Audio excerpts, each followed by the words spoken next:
This is two shots from Fly's Photo Gallery by John Shirley. I tell myself I had no way of knowing Becky would kill herself that night. It was morning, really, when she did it. At about 3:30 in the morning, July 16th, 1975, Rebecca Clanton, the young woman I had married not so long before, threw herself off the roof of her sister's 12-story high-rise apartment building. She'd come to see her sister Sandra on a visit, to stay overnight, supposedly just to spend time. But Sandra said that Becky hardly spoke that night, just smoked and nodded now and then. Sandra talked about whatever came into her mind, whatever offered to fill the silence. Then Sandra went to bed. In the dead hours of the morning, Becky got up from the sofa bed, went to the kitchen, wrote out a brief suicide note, and took the elevator to the roof. Had probably come there just to do just that, leave a note where someone who mattered would find it. It's just too lonely to kill herself alone at home somehow, with me out of town. She threw herself off the roof in a way that carried her right down into the empty swimming pool, which was being repaired out behind the building. Figured Sandra wouldn't have the shock of finding her there. Maybe she thought the repairmen would find her first, and they did. I didn't see her body there, in person, but Sandra told me about it. Somehow I still see it in my mind's eye, as if looking down from the roof. I picture Becky's splayed, broken, bloody-faced body centered in the blue rectangle of the pool, as if in a picture frame. Me, I was out of town when she died. I was in Albuquerque for a conference on Billy the Kid. I write westerns. Well, I published only one novel, but a good many nonfiction books about the Old West. Henry McCarty, a.k.a. William Bonney, a.k.a. Billy the Kid, was one of mine. From the University of New Mexico Press. The Murder of Morgan Earp was another. My day job was teaching American history at a minor college. I spent so much time on research trips to ghost towns and pioneer cemeteries covered with weeds, I was always on the verge of losing the job. I took Becky on a research trip to a particular cemetery in Cobalt Dust, Arizona. She affected to be interested. When she saw the skeletons, pulled partly out of the yellow dirt by the tree roots muscled into the forgotten old cemetery, she got a faraway look in her eyes, went back to the motel. And that night she said, "I have to wonder why you want to spend so much of your time with the dead." They weren't dead to me, I told her. It's like I traveled in time when I did the research, like I had one foot in the Old West. She shook her head then, muttered something about arrested adolescence and macho fixations, and wouldn't say any more. The night she died, I was in Albuquerque, in an Albuquerque bar, arguing about whether or not Billy the Kid would really have gotten that amnesty from Governor Lew Wallace if he'd been more cooperative. I remembered realizing it was almost midnight.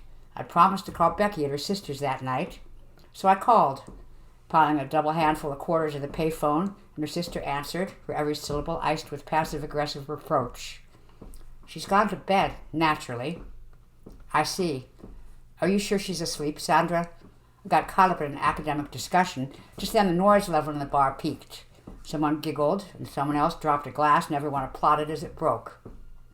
"Oh, yes, I can hear the academic discussion going on," Sandra said. "Becky's gone to bed. I'm not going to get her up. She's been feeling down, and she needs her rest. Goodbye."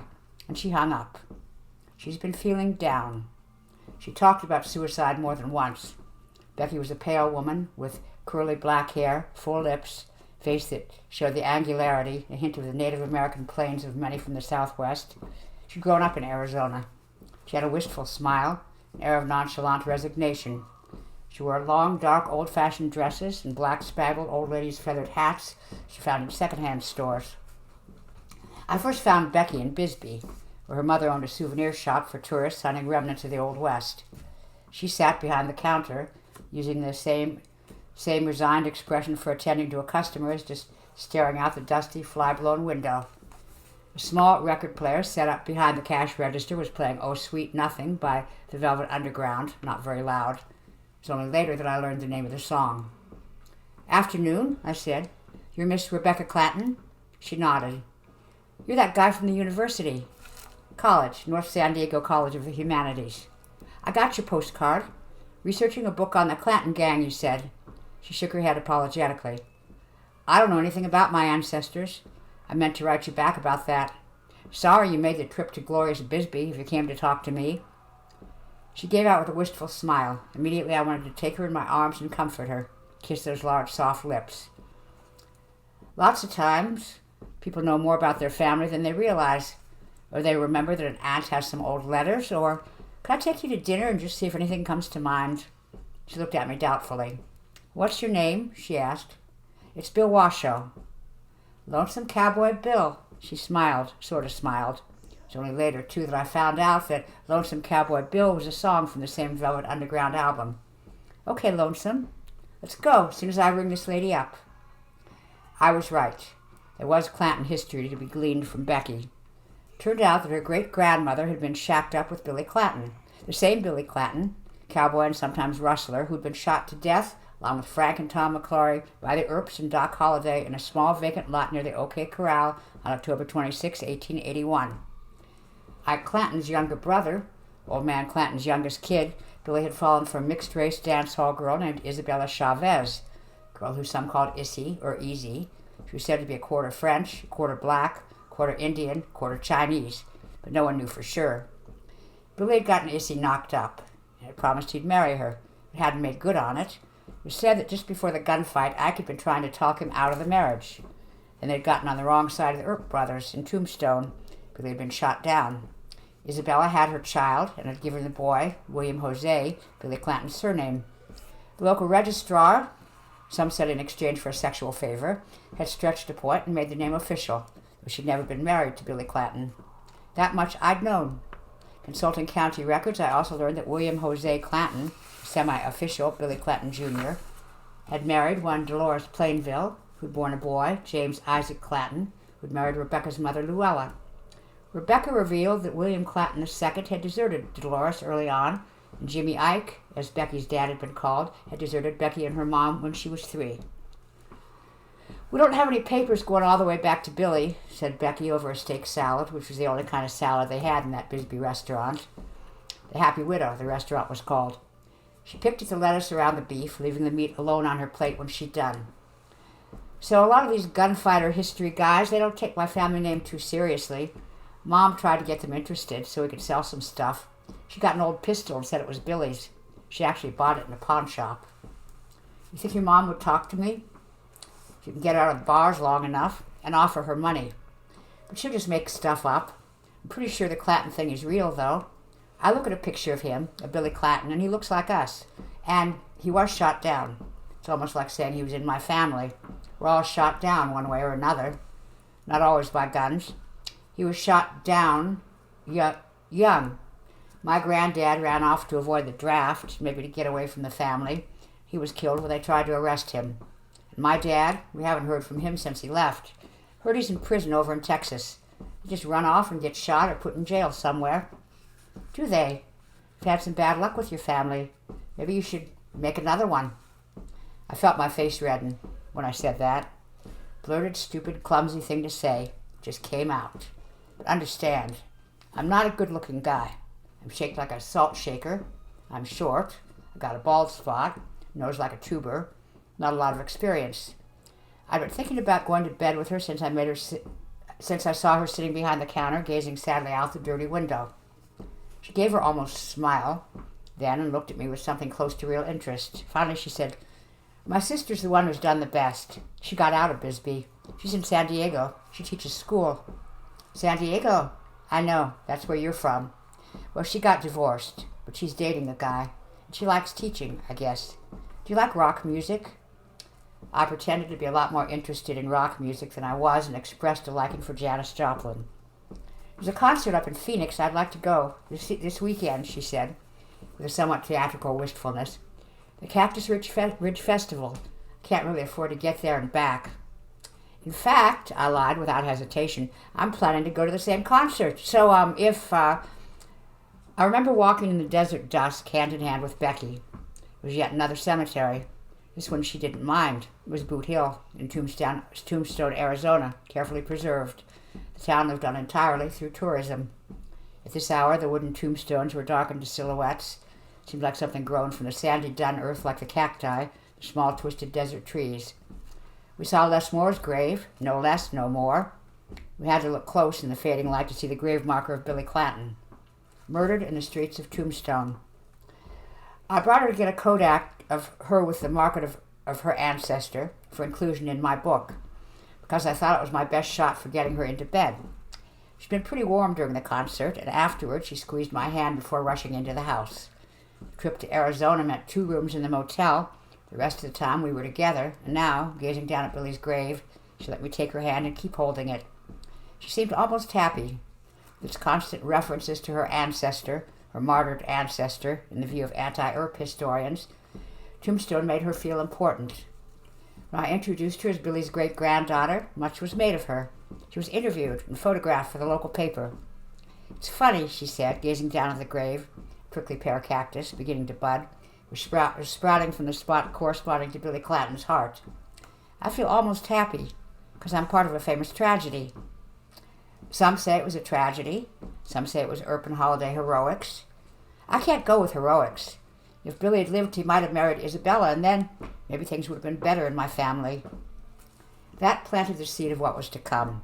It started me thinking about her, psychotherapeutically. It occurred to me that if I helped her, made her feel better about herself, she'd feel more attachment to me. As if reading my thoughts, Becky turned to me as the cemetery caretaker shouted at us that they were closing for the night. She turned her face to me, tilting it down because she was a little taller. She leaned closer and she let me kiss her. And she put her arms around me and whispered in my ear, "You give me hope." That night, in bed, she gave me hope, too. 9 days later, Becky's mother was dead. Out on a drunk, the old woman had stumbled into the street and had been run over by a Ford pickup truck with beer kegs in the back. Becky hadn't been close to her mother. The death seemed to backhand her emotionally, sent her reeling. "She wasn't much good, but she loved me the best she knew how," Becky said at the funeral. Becky and I were the only ones attending that cut-rate event. She was all I had. Every Sunday morning, hangover or not, she made me breakfast. I told her, "I'll make breakfast for you on Sunday." That seemed to help. We got closer then, Becky and I. We went to more concerts. We went on trips. I fought with the college administration to get the time. She came out to visit San Diego. When I popped the question, she said yes. She only thought about it for an hour or 2. We got married in San Diego, and at the wedding, which was held at the Hotel del Coronado, one of the guests was my Uncle Roger, who brought his partner, a rather quiet man, a doctor named Croswell. While we were waiting for the bride to come out, we started talking about the Coronado, a landmark built in 1888, and about old hotels.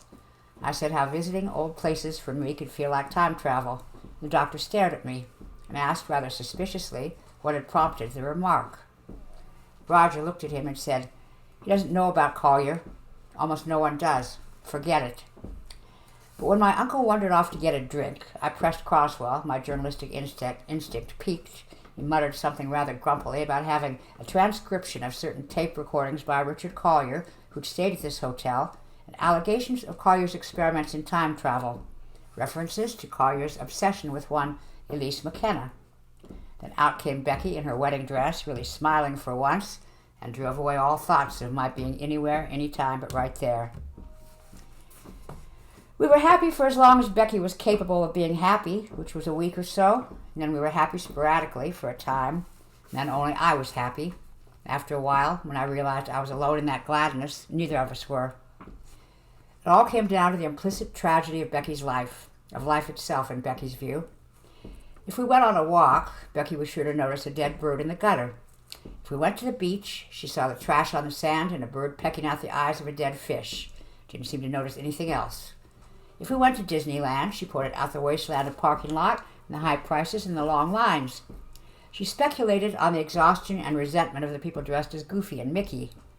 At home, she listened to a great deal of Tim Buckley and the Velvet Underground, and she reread The Bell Jar. Reading The Bell Jar more than once should be in some clinical psychology book as a warning sign. "Don't you see," she'd say to me, "I'm doomed. It's in my blood to be doomed. Some people are born losers. It's built into their chromosomes. You've hitched your wagon to a falling star." She started sleeping 12, 14 hours a day, not getting out of bed when she did wake up. The house fell into a piled-up disorder like a sculpture representing her depression. She started talking about suicide. Suicidal depression had been a black tsunami poised over her just before we'd met, And then my intercession had let her run from it for a time. But it couldn't be outrun, she insisted. The giant black wave was falling on her at last. Perhaps, she suggested, we could die together. I went to see my Uncle Roger. It really was to talk to Croswell. You're a physician, Dr. Croswell. Do you know somebody good for this kind of illness? He recommended Dr. Hale Vanity. I went to see him for consultation about my wife. He was a tall, pale, dour psychiatrist with a fatalistic air, and he was convinced that once a person was imprinted by their childhood, that imprint was their destiny. There was little to be done, though electric shock could be tried. He was interested in Becky's case, since it had an affinity with his pet theory, evolved mostly to account for cyclic ghetto miseries. Parental abandonment led to a tendency to abandon one's own children, as if the abandonment were reenacting the despair of their own childhood. It was a vicious circle that spiraled through the generations, abandonment leading to abandonment. Why, he chuckled, the only way to change it really, once the imprint has happened, would be to travel back in time, persuade someone who started the cycle of abandonment not to do it. I couldn't believe it was hopeless. I went to 2 more doctors, one of whom suggested an experimental new drug, something called an antidepressant. I was planning to persuade Becky to sign on for the experimental therapy program. I talked to her about it, I decided, right after I got back from Albuquerque. Then she was dead. I was alone. I would grieve and find someone else, someone healthier. But I drank a great deal of beer and overate and put on 40 pounds, becoming even less attractive. Worse, I was dogged by self-loathing that other people infallibly sensed. Self-loathing is not an attractive quality. I couldn't shake it. I just kept thinking I could have saved her, after all, if I'd stayed with her, hadn't gone on that trip. I'd known she was at risk for suicide, but I went anyway, because she was becoming a burden to me. I wanted to get away from her. I tried blaming it on her sister, Sandra. If only she'd let me talk to Becky that night, I might have cheered her up. But it didn't take. I blamed myself. I spent much of 1975 and most of 1976 blaming myself. By degrees, I became fixated on Vanetti's theory, his cycle of abandonment. Then I remembered Croswell's story about Collier, the recordings, the tale of time travel. Croswell wouldn't talk about it. I had a key to my uncle's house because I fed their 4 cats when they were out of town. I let myself in one day and searched the file box in the den Croswell used for an office. It took me all of 5 minutes to find the manila envelope, the back of the lowest drawer, the transcription of the tapes. I took it home and read it with a mixture of dread, disbelief, and growing excitement. The description of the method used for time travel had an eerie truth to it. On rare occasions, so I'd hinted to Croswell, I'd experienced something of the sort myself. In the little ghost towns I'd visited, I'd felt, sometimes for perhaps just a second, the veil of the ages had drawn back. I glimpsed the town in its teeming heyday, had smelled the reeking mules and the reeking prospectors, had blinked in the rising dust before it had faded away. I'd almost traveled in time. Collier's process was the same method, crystallized by fanatical dedication. It was a psychological and then a psychic process. You surrounded yourself with artifacts of the era you wanted to travel to. You dressed for the era. You visualized the era. You fixed the date and time in your mind. You repeated over and over again the time, the place, the destination you wanted to travel to. You visualized, you visualized, you visualized. Since the quantum uncertainty hidden at the heart of the universe is penetrable by mind itself, a persistent man might just project himself into the past through sheer force of will. Was it really possible? Was it possible I could project myself a year into the past and stop Becky's death? The apartment Becky had died in had grim associations for Sandra, and she'd recently given it up. I rented it, splurging my tiny savings to do it, sat on a chair in the bedroom, staring at a newspaper from the day before Becky had died. It'd taken some doing to get hold of it, and I tried for hours to travel back to that night. Now and then there was a flicker. I almost went. The room would shift. Sandra's old furniture would start to appear. Once I thought I glimpsed Becky. But the trouble was, 1975 was too much like 1976. It wasn't different enough somehow for the mind to find its bearings. I kept slipping back to my own time. I had confirmed that time travel was possible. I'd gone into the past, if only for a moment. There was one other possibility for saving Becky. Suppose Suppose I took seriously what Dr. Vanetti had suggested facetiously. Suppose I traveled back to the time of the Old West's Billy Clanton and stopped him from being there in Tombstone at October Day in 1881. He was reputed to be a pretty good-natured kid overall. With any luck, if he weren't shot down in the OK Corral fight, he'd marry Isabella, he'd stay with her, and raise that child. The cycle of abandonment would be broken, and that child's children would not be marked with despair, would not be imprinted. Rebecca Clanton would not be seeded with depression and suicide. I freely confess I wasn't quite in my right mind in those days. I felt haunted by Becky, as if some black shimmering from her despair had settled over me. Invisible cloak I always wore. It drew itself over my eyes and made me see things in extremes. Forgetting about Becky, letting her go, was not an option. I had to save her, or die myself. So I went to Tombstone, Arizona in October 1976, went there in period costume.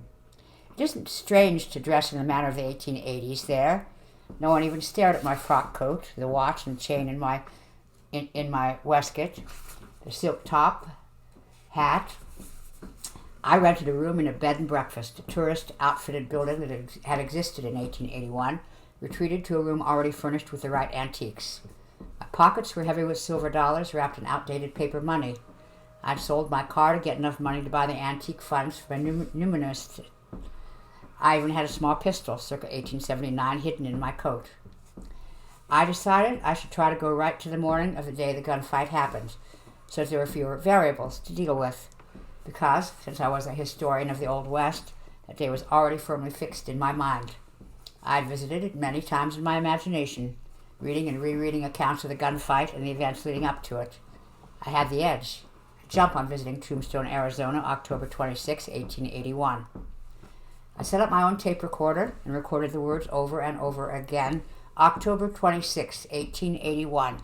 It is 9 in the morning of the OK Corral gunfight in Tombstone, Arizona, October 26, 1881. It is 9 in the morning. And in the background was music, not too loud, a tape group of tunes recorded by contemporary folk musicians, but on acoustic instruments, only songs that were extant in 1881, Camptown Races, The Man on the Flying Trapeze. It took 3 days, scarcely resting, only a few breakfasts, breaks to eat dried food and drink bottled water, occasional short nap, for the process to really begin. On my few visits to the men's room down the hall, I encountered tourists, people who stared at me suspiciously. They'd heard the mantra-like drone from my room, the interminable music. October 26, 1881. It is 9 in the morning of the OK Corral gunfight in Tombstone, Arizona. Picturing this room that day, the street outside, what it must have been like, envisioning faces familiar to Tombstone in those days, faces I knew from old tintypes and photographs that would be nearby. Wyatt Earp, Doc Holliday, Big Nose Kate Elder, Mayor Chum, George Parsons, Fred Dodge, seeing them in my mind's eye, October 26, 1881, it is 9 in the morning. And then what Collier had called the absorption began. Suddenly I was drawn inward, caught up in a drifting sensation. I understood now exactly what Collier meant, an amounting disorientation. The room around me seemed distant, detached. The sound of my droning voice, their songs, became thick, distorted, as if I were getting deaf. And I ceased to hear them, and heard instead a shouting from the street, the clatter of horses' hooves, the tinkle of a cheap piano, the sounds of Tombstone, October 1881. The officiating lady of the whorehouse was a stout woman with flaming red hair, contrasting vividly with her blousy blue dress. She was leaning back in a rocking chair on the front porch, her pale, thick-ankled left leg cocked over her right knee, smoking a pipe. She didn't seem particularly surprised to see me, a stranger, walk out of her house, though she hadn't marked my entrance. "Now, did that Marissa bring herself a man up there without consulting me?" she asked. Almost rhetorically, she frowned at her pipe, knocking its dottle clear on the railing. "The wicked vixen owes me $1 and no mistake."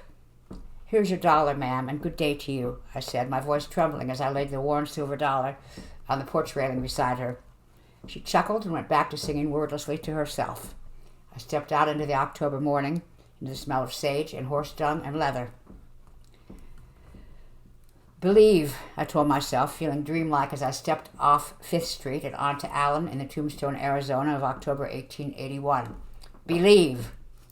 I turned left, passing the Golden Eagle Brewery, striding by several shops, including a hostelry, Campbell and Hatch Billiards, the Cosmopolitan Hotel, Eagle Meat Market, Halford Saloon. Believe in this. This is no dream. These creaking wagons pulled by oxen and horses, that stagecoach arriving, these weary ladies of the night blinking in the morning light as they stumped blearily to their beds in their high-buttoned shoes, this shopkeeper with the flaring mutton chops and the red gaiters, opening up his emporium, the smell of alkali dust and new-cut lumber, and the smell of horses, and the raw, rich scent of privies, many privies, blowing in on the sharp desert wind. It's no dream. But it was the dream of every Old West historian, to actually visit Dodge City, or Virginia City, or Tombstone, back then. In this day of days, the day of the most storied gunfight of the Old West, I could get the truth about the gunfight. No one would ever believe me, of course, but I'd know. I'd know who started the fight. And if indeed the Clantons and McClorys had not even drawn their weapons, as the anti-Earp Tombstone nugget had claimed, or if it was, as the pro-Earp Tombstone epitaph had insisted, a straight-up fight with Frank McClory and Billy Clanton drawing first. Too bad I didn't bring a camera back with me, a Polaroid, say, or the streets of Tombstone rippled. I seemed to glimpse a Cadillac glimmering into visibility, asphalt appearing under my feet. No, don't think of things like that. Focus. Be here. There's only one here and now, October 26, 1881. I saw an apothecary shop then across the street. Focus on that. An old-fashioned apothecary shop. You have a plan. You must go there and make a purchase. I went into the shop and found the apothecary's assistant, a sallow, sleepy-eyed, greasy-haired woman in a long black dress. I instantly suspected her of being a laudanum addict. No matter. I made my inquiry, and wordlessly she told me what I needed to carry out my plan. I stepped out to the wooden sidewalk, shivering in the chill wind, and looked fiercely around, trying to fixate on something that would keep me in this time. I focused on a man walking unsteadily along across the dusty street, a man in a sombrero. He was a plump-faced white man with an oiled mustache and a small pointed beard. The silver and black sombrero didn't seem to go with his stained frock coat and his tall black boots. Then I knew the man for who he was. It was Ike Clanton, full up with liquor. I understood the dark, intent look on his face, too. There was fear and anger, perfectly mixed, in that expression, the whole framed by the sullen stupidity of alcohol. I knew what was behind that look, and how it would lead to the gunfight at the OK Corral. Earlier that year, the stage had been robbed, and Bob Paul had been killed. Earps had learned that the robbers were local ne'er-do-wells, surnamed Leonard, Head, and Crane. The stage robbers had made good their getaway. Wyatt Earp knew that Ike Clanton and the McClory brothers were close acquaintances of the stage robbers, acquaintances at the very least. He approached cowboys Ike Clanton and Frank McClory secretly, so that if they'd ask around and then tell him how to find the stage robbers, he'd see that Ike and the McClorys would get the reward money on the quiet, with Earp taking credit for the arrest, in consequence getting himself elected to the lucrative job of town sheriff. Ike and Frank agreed and traded some information. Before it could be acted on, local ranchers Isaac Haslett and his brother Bill, in need of the reward money, had bushwhacked Leonard and Head, only to be killed, presumably by a vengeful Crane, soon after. Crane vanished then, and the whole deal between the Earps and the cowboys fell apart. Still, Ike was afraid that the leader of the cowboy gang, Curly Bill Brocious, would find out Ike had played along with Wyatt Earp. Rumors seemed to suggest as much. Ike felt he had to bluster and damn the Earps, call it all a lie, in order to keep his standing in the gang. Earp pal, former dentist and full-time gambler John Henry Doc Holliday, knew Curly Bill, and Crane too, and Ike was afraid Doc had told him. So it was necessary to call Doc Holliday a dirty liar, all around, which didn't please Holliday. Meanwhile, the Earps accused the other Clantons of rustling, Tom McClory and his brother of stealing government mules. It was hard to convict them with corrupt Sheriff Bean covering up for them. Rancor grew on both sides. Holliday had by now had breezed into town from Tucson at the request of the Earps, Big-Nosed Kate in tow. Sometime after midnight, Wyatt Earp ran into Ike Clanton at the Eagle Brewery, where Wyatt ran a faro game. Ike had hinted that Holliday was betraying him to the gang, telling lies about him, and he was going to have to fight him. "I'm not fixed just right," Ike had said, meaning he hadn't been carrying his weapon. "In the morning I'll have a man-for-man with you and Holiday." Trying to defuse the situation, Wyatt had replied he'd fight no one because there's no money in it. Ike was known for his bluster, after all. There's no need to take his threats seriously. But Ike Clanton kept on blustering, confronting Holiday in a restaurant around midnight. Only the intercession of Deputy Marshal Morgan Earp prevented Doc from shooting Clanton down. "You son of a bitch," Doc told him. "You ain't healed," meaning armed. "Go heal yourself." Ike kept drinking, guzzling hooch all night long. Weirdly, he played poker with Virgil Earp with something approaching civility till around 7 a.m. When Virgil got up to go home, Ike gave him a message for Holiday.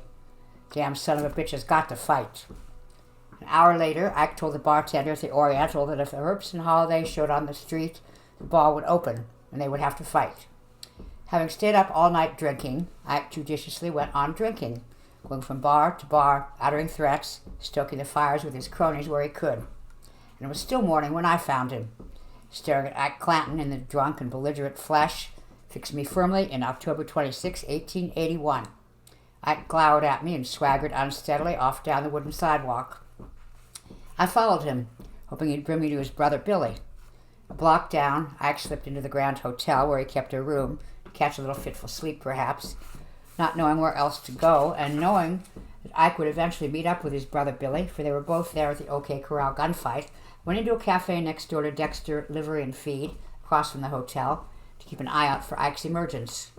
I ate a hearty breakfast, the food remarkable for its rich taste, in some way I could not identify.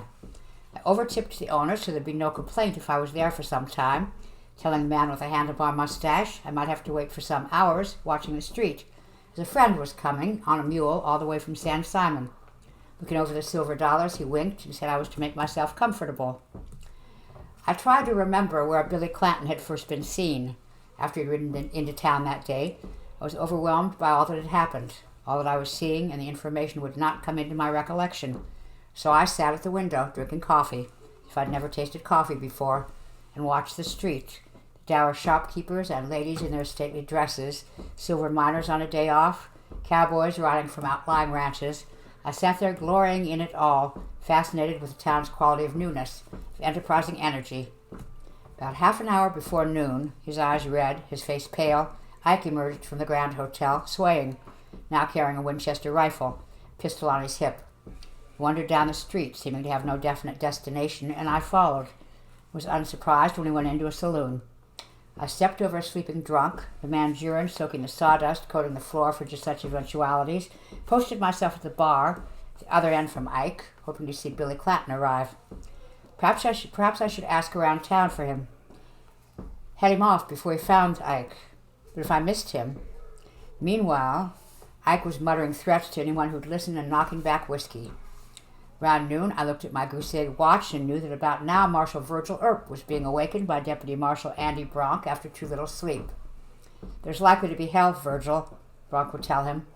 Virgil, his head pounding, would go out to see about all these threats made against himself and his brothers. Minutes later, Virgil found Ike outside the very saloon I was in, watched the encounter through the window. Cold wind was blowing, searching through the half-open door, when Virgil stepped up behind Ike and grabbed the Winchester. Ike snatched at his pistol, and Virgil neatly buffaloed him, cracking his own six-shooter over Ike's head, knocking him down. My historian's heart was pounding. That was Virgil Earp himself, a big man in a dark suit with a bushy ginger mustache. The slender man with a black mustache joining him was his brother, Morgan. "I heard you were hunting for me, Ike," Virgil said, staring down at the fallen Ike. "I was," Ike said, holding his head. "If I'd seen you a second sooner, you'd now be dead." "You're under arrest for carrying firearms within city limits." I knew what would happen then. Ike would be dragged by Virgil and Morgan Earp into Judge Wallace's court. There'd be an altercation there, with Wyatt Earp arriving and calling Ike a damn dirty cow thief, and adding, "You've been threatening our lives, and I know it." "Fight is my racket, and all I want is 4 feet of ground," Clanton would respond. The judge would merely fine Ike, and his weapons would be sent over to his hotel room. As the Earps left the court, they'd encounter Tom McClory outside, who'd come to check on Ike. Earp would demand to know if McClory was healed, McClory would say that he'd fight Earp anywhere if he wanted to. Still furious from the encounter with Ike, Wyatt would pistol whip Tom McClory for his impertinence, knocking him to the ground. So the fury on both sides would build. Billy Claiborne would find Frank McClory and Billy Clanton at the bar of the Grand Hotel and tell them that Wyatt had pistol whipped Tom. That was it. That's where Billy would be, having come in with Frank McClory at the Grand Hotel. From there, trying to avoid trouble with the Earps, who after all were local lawmen, Frank McClory would take Billy to the OK Corral to get their horses. At the OK Corral, they'd encounter Tom McClory, his head bandaged with the same idea, and then Ike, who'd unknowingly doom them with his drunken nattering about the Earps, keeping them in the vacant lot next to Fly's photo gallery and the OK Corrals a few minutes too long. And local men, having heard talk of a gunfight all night and day, would see the Clantons and McClorys gathered near the OK Corral, talking earnestly, Frank and Billy with hands on their guns, and suppose them making ready to fight the Earps. Those helpful townsmen would warn the Earps and Holiday that the outlaws were massing for a fight, when in fact they were probably going to leave town. The Earps and Holiday, assuming Ike's threats were real, would come marching down the street to make a fight. And a few minutes later, in a gunfight lasting about 30 seconds, 3 men would be shot dead by the Earps and Holiday. Frank McClory, Tom McClory, Billy Clinton. In Billy's case, it took him a while longer than the others to die. That's how it would happen, inexorably, unless I could get Billy Clanton out of the line of fire. I made my way to the Grand Hotel, getting there before Billy and Frank arrived. I ordered a sarsaparilla. No one looked askance at that, for it was still early, and watched the doorway. Could I really bring myself to do it? Rather than witnessing this cornerstone of gunfight history, I'd be interfering with it, perhaps stopping it, setting up perturbations in the flow of time, affecting history, perhaps, in bigger ways than I intended.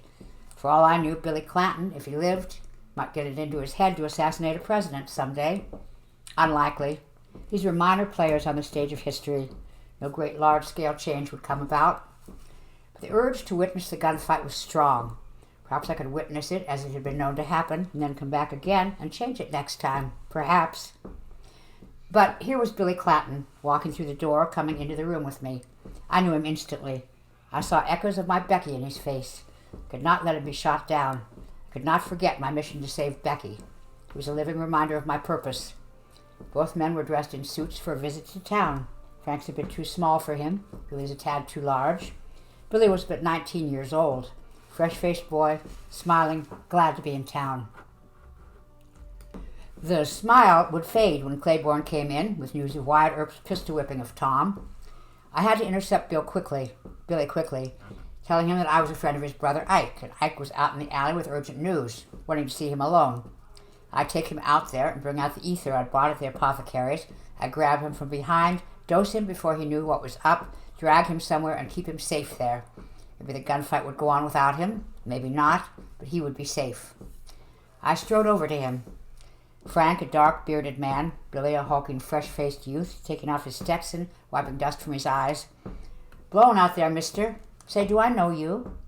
"Why, no, sir. My name is Wells.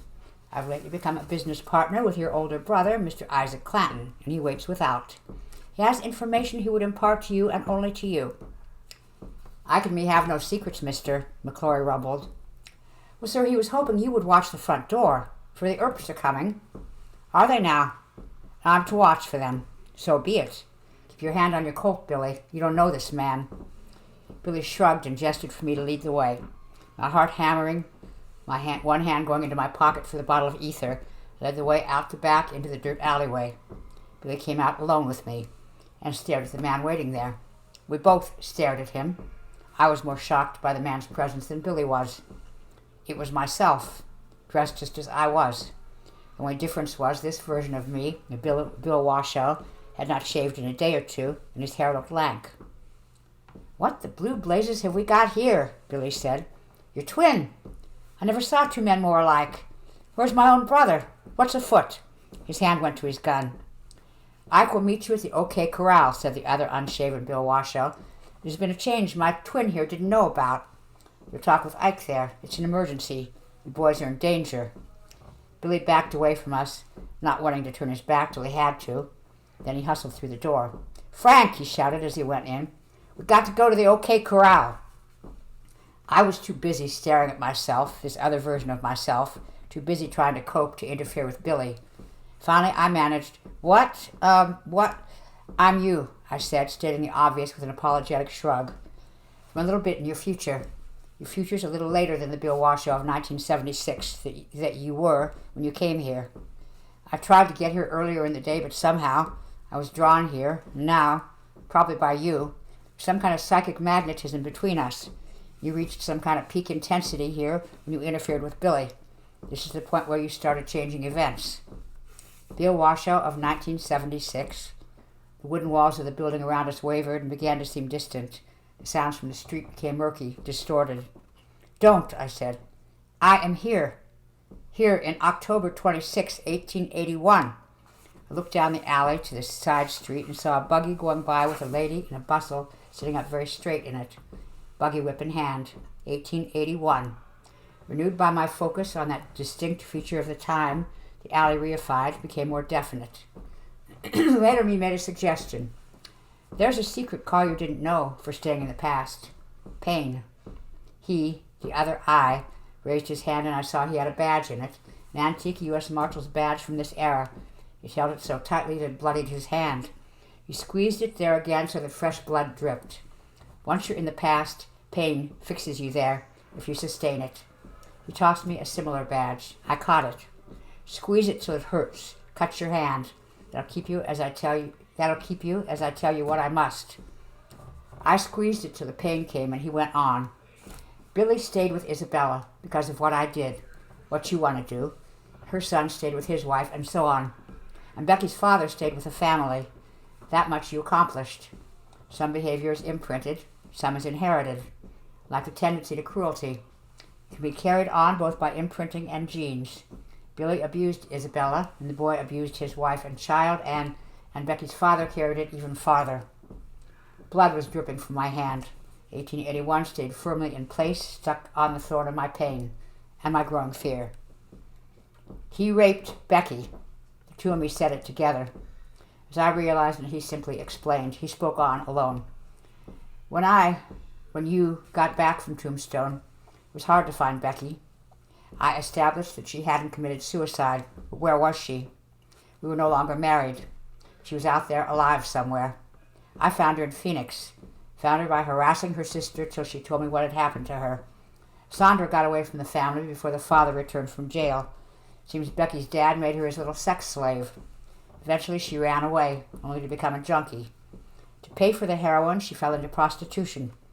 She was stoned out, so she wasn't careful. She got serum hepatitis and syphilis. Got very sick. Very, very sick. When I left the future to come back here again, she was dying. Dying very slowly. It was too late to treat the syphilis, and she was, oh God, she would have been far, far better off dead. The other Bill Washoe swallowed and went on. I came back to stop you from saving Billy. If you left it alone, she would have had some happiness. It would have ended quickly, at least, in that empty swimming pool. I stared. I don't care, I said at last. A terrible momentum was on me. My sense of purpose had a life of its own. I can go back to our time. I can perfect time travel, and I can go back to save her from her father, and no, you can't. I've tried. You can't travel in time endlessly. You go mad if you do. Maybe I have gone mad. I'm not even sure I'm talking to you now.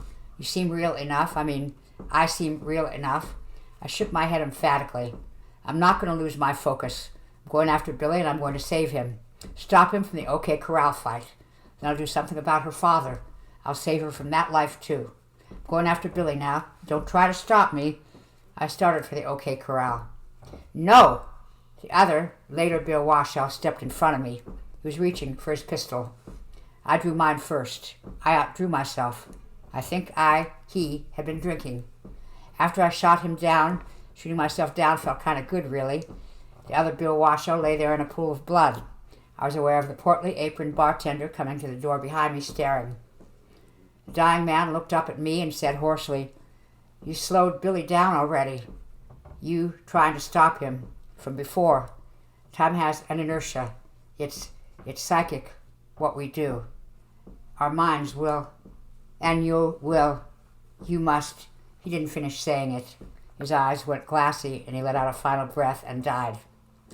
I soon knew what he was trying to say, because in the first few moments I felt a long icy shiver pass through me as his consciousness left him and merged with mine. We were the same person, same soul. The spirit has its own thermodynamics, its own law of conservation of matter, so our souls merged. And I knew what he knew, what he'd been through since he'd gone back to our time, poured into me, and our souls combined. His memories became mine. And the most aching of his memories asserted itself.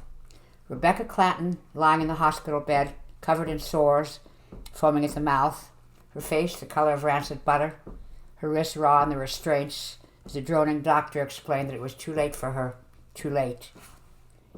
It would be a slow, horrible death.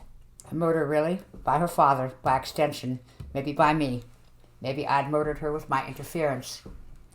I saw the other Bill Washoe had been right. I knew what had to be done. I'd slowed Billy Clanton down, interfered with the original pattern.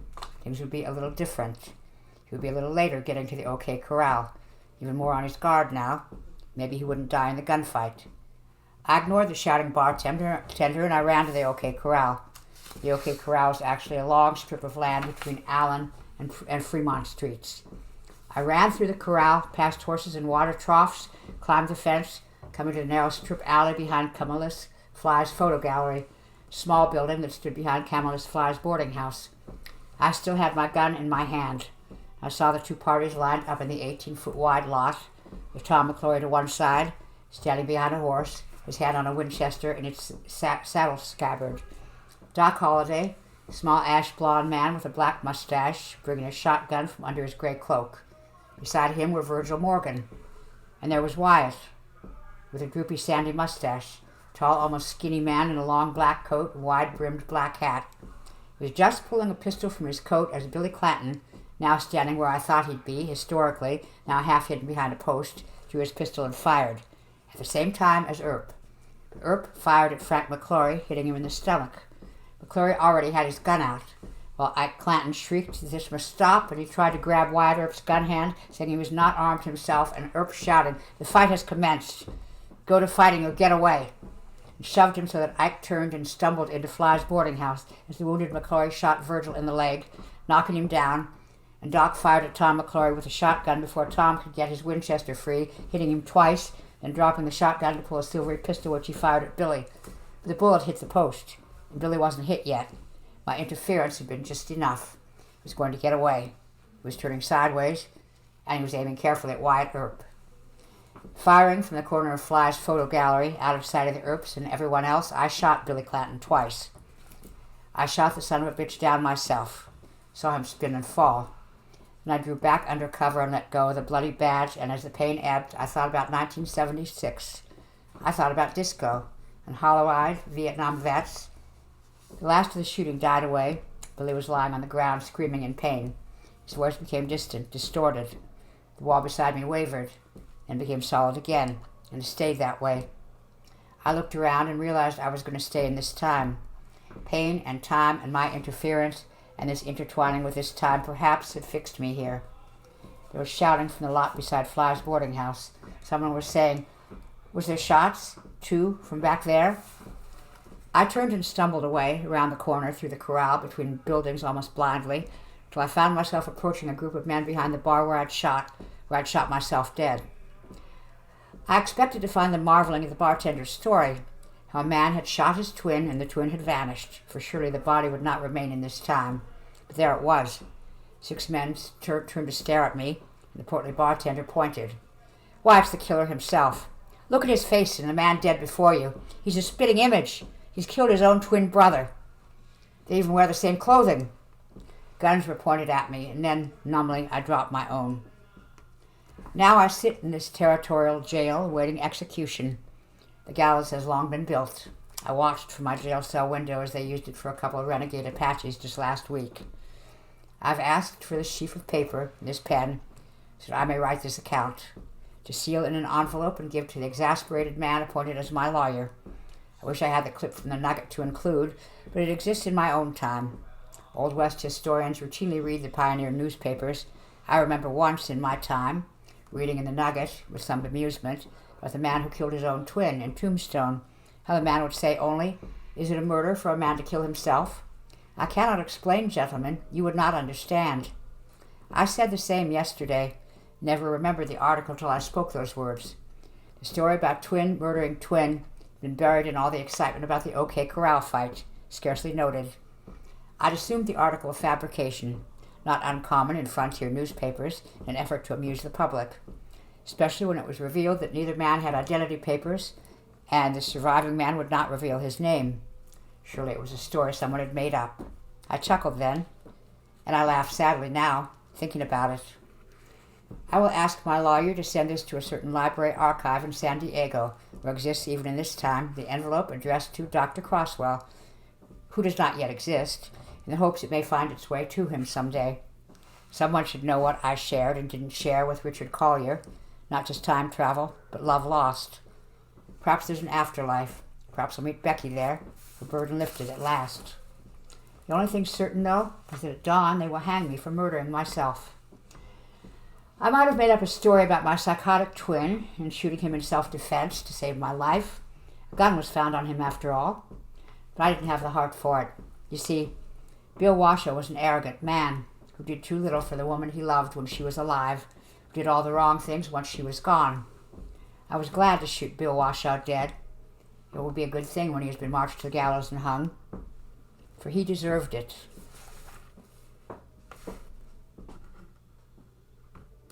And next, I have another story by John Shirley. The sea was wet as wet could be. Mary did not expect to survive so long after the airplane began to break up, but she did survive as she was pitched through the crack in the bulkhead. As the fuselage split in the screaming air, people clung to each other in despair. She survived to fall, first spinning, then, by some serendipity of her flailing, to fall spread-eagled like a skydiver with no parachute. She was falling toward the sea. She could breathe. She was conscious. They hadn't been so very high, had been only a mile from the airport, reducing elevation in preparation for landing, but they were still over the sea. And the bang, the crack, the screaming of air and children. Somehow the bigness of what was happening overwhelmed fear. There was nothing left but to drink in these last few seconds alive, thinking, how alive I am. I've never been this alive, this awake. Was it always possible to be so awake? Now she saw the sea rushing up at her, waves taking on definition. And she thought she might survive if she went into a diving posture and aimed her fingers with the hands together as if in prayer down at the water. If she cleaved the water sharply enough, she thought she might survive. She tried to angle herself that way. She put her hands together and aimed herself straight down and thought, I might. That was her last thought before she struck. The word might. Might. Then she struck the water. It was a flash of sensation so powerful it could not be identified as pain. There was a white light. Then she was shooting down through the water, down and out, thinking without words that it had worked. She'd somehow cleaved it so fine that she had survived, even though she'd always heard that from that high up, water would be as hard as concrete when you hit it. It was true that her body was behind her, was spread out over the top of the waves, liquid to liquid, parts already nourishing ambitious seagulls. She had kept going. Like the time her brother had dived from a pretty high diving board and he'd been wearing Dad's swimming suit, a little too big for him, and the dive, the slap of the water, had pulled it right off him, and he was naked in the pool and everyone laughed. It was like that, and it was her body that had been pulled off, wasn't it? But no, she could feel her body now. She could feel it quite clearly. It was vast and shifting, lapped on the shore nearby. It supported birds on its surface and a million fish within it. She could feel each and every one as well as bigger things moving in her depths. She felt oil slicks on her body and ships cleaving her back, and she knew that she had a new name, a name that was pronounced over and over again with waves and currents, a long name with an infinite number of syllables, and the speaking of it was never finished.